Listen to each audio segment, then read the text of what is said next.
Guys, welcome back to Quick Notes with Chris. Today we're going to be talking about the book, The 4-Hour Workweek by Tim Ferris. It's a really interesting book. I highly suggest you do read it, or you do look into it, or even look more at summaries beyond this, because basically majority of people who are employees, and it talks about how to be an effective employee, especially if you're not looking towards starting your own business, but might be looking towards more enjoying your time. So I highly suggest you do end up reading the book in order to have a more in-depth overview and understanding of what it is that it's talking about. So the first thing that book talks about is understanding the difference between a relative income and an absolute income. So basically, relative income is the reality of the income that's basically taking into account your lifestyle, whereas your absolute income is simply the money that you're being paid.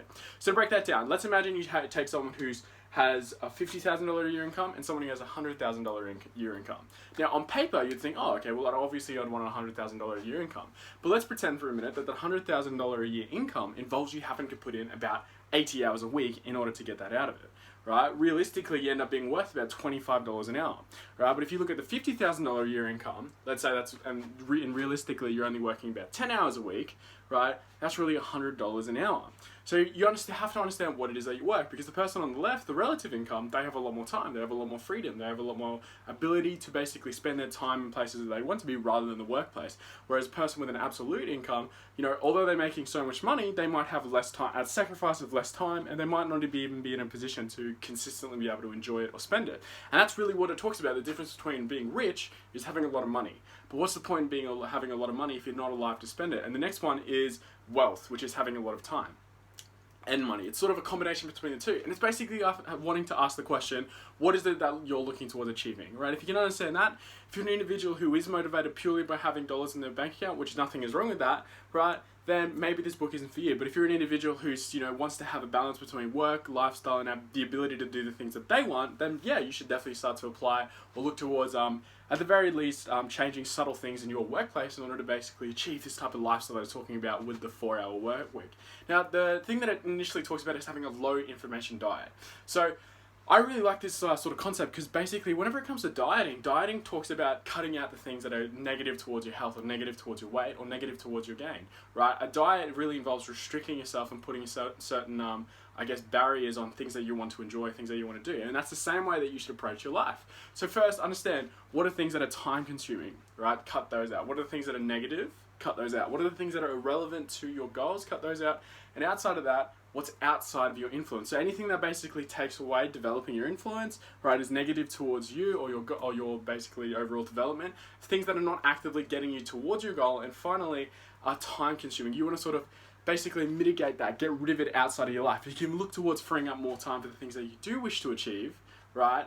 And you'd be surprised, because basically the book goes on to talk about how those exact traits that you're looking towards getting out actually can occur at your workplace, right? Which is a crazy concept, because it's like, how is it that the thing that's giving me my income is time consuming? Because that's the facts. Your income, chances are, if you work an employee, if you work a job, if you're not looking towards climbing the corporate ladder, then that's time consuming, because it's taking away from the things that you do enjoy, the things that you do want to achieve, that maybe even your goals. So the next thing that it talks about is outsourcing tasks. So if you can understand that normally in an 8-hour workday, majority of the work on most days you can actually get done in 4 hours. But because of the way that the economy and society is set up, you still have to sit at the desk or whatever job that you're doing until the time runs out, in order to make sure that you do get paid your salary or your hourly rate.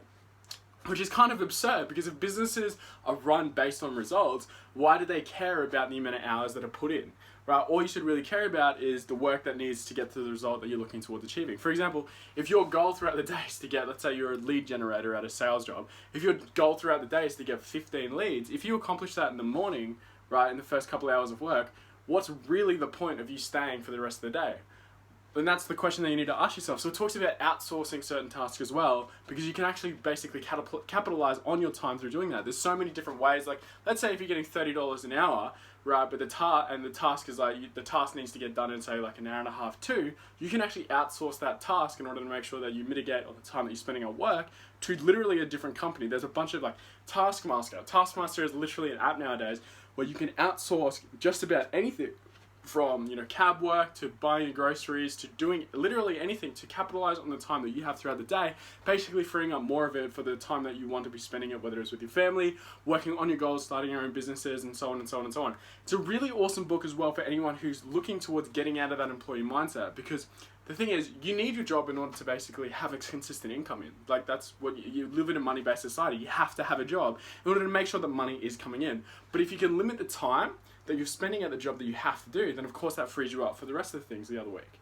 You know, it allows you to chase other aspirations, whether it's starting up your own business. So I really suggest people look towards reading this book or applying some of the principles that they talk about. If you are one of those people who's always had the excuse of, oh, I always wanted to start this, I always wanted to look towards doing this, but I never have the time, right? Well, this is something that you can do to actively implement in order to change the things that you want at your workplace, in order to change your home life and start working towards the things that you do want outside of life.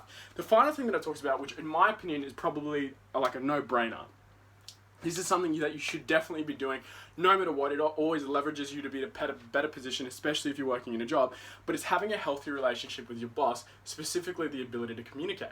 If you can have that sort of mutual respect where you can have a crucial conversations consistently, effectively over a period of time, eventually you're going to have a better work environment and also be able to pull certain strings in your favor.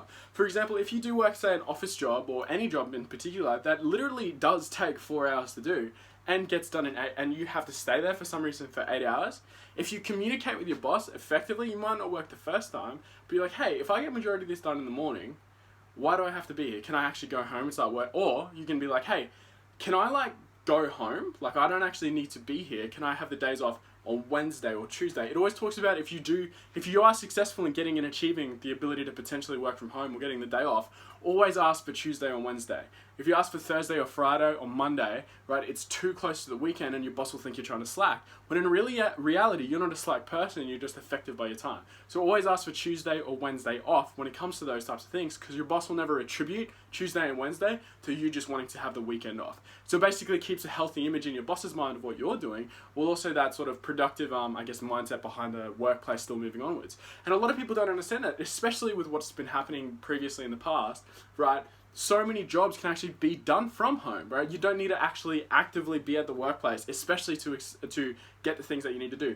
If businesses are always going to be results-based, why are the employees paid by hourly? Now, I understand that you do need an hourly rate for a level of security, but the truth is, if the work gets done in a certain period of time, it doesn't really matter how many hours you're spending in the office. It's absurd that if you get something done in 4 hours and you sit back, kick at your desk, drink coffee and talk to your colleagues for the last 4, that's more desirable than just being like, hey, how about I just go home and start working on my own personal things that I want to achieve? So the only way, the first step towards achieving that, first of all, is becoming proactive at work, understanding that you can most likely get majority of your stuff done, right, earlier than you expect, especially if you cut down on coffee breaks, you speak less to your colleagues. There's no reason why you can't cut down on what you need to get done throughout the day in terms of KPIs or what company standards are. Finally, having a conversation with your boss on a regular basis, specifically towards implementing something different like this. It may not work the first time, but it's going to be a long sort of run, especially if you've been in your career or expect to be in your career for an extended period of time. Being able to communicate with your boss about changes that should be happening in the workplace is always going to be something that's invaluable. So you want to start doing it now. I highly suggest you read the book or look towards the summary of Crucial Conversations, because it's anything that does have high stakes. If you're able to consistently navigate through the minefield of something that might end up rubbing your boss the wrong way, right, that's not what you want to do. But if you can effectively do it, then hopefully, if things do work out right, all of a sudden you have Tuesday, Wednesday off, or you're able to go home on certain days earlier, or you're able to basically be able to work from home without sacrificing your overall income. So it's a win-win for both companies. They actually don't lose anything.